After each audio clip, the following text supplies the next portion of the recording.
All right, there are 1.7 billion smartphone users in the world today. How many do you think you've bumped into? Have you bumped into someone while walking, while texting?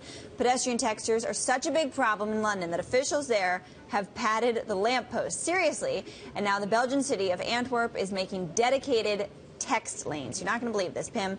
Plan to use any of these texting lanes soon? Well, I hope people use them because you're often walking on the sidewalk and there are people who decide to text and have conversations and you end up running into their backs. But this is interesting because not only does Antwerp have a small area that has now been designated, with these texting lanes, Brussels has texting lanes. And back a previous summer, the National Geographic in Washington, D.C. tried an experiment in Washington to try to get people to follow the signs about, texting and not standing, where people were walking. Yeah. People were so obsessed with texting, they completely ignored all the signs so that it never worked out, so they pulled the plan. Well, half the time you're looking at your Google Maps.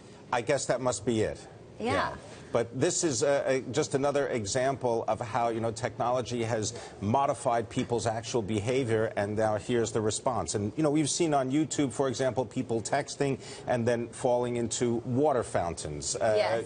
People texting and walking into lampposts, which is why the City of London has padded certain lampposts so that when you hit that inanimate object, it doesn't hit back. It's also meant to be quite bad for your neck. I've read that a lot of teenagers are suffering neck strain because they're looking down so much. But seriously, how would you know which way to go? Do you bear right in the texting lane? It does follow the same pattern as the regular, sidewalk. No, but it's not as if it's taking you into the middle of traffic. It's not two lanes.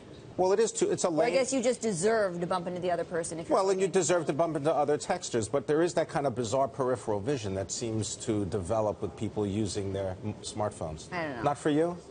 I could do it. Okay. I text while we do this show sometimes. Really? No. Okay, just Never. checking.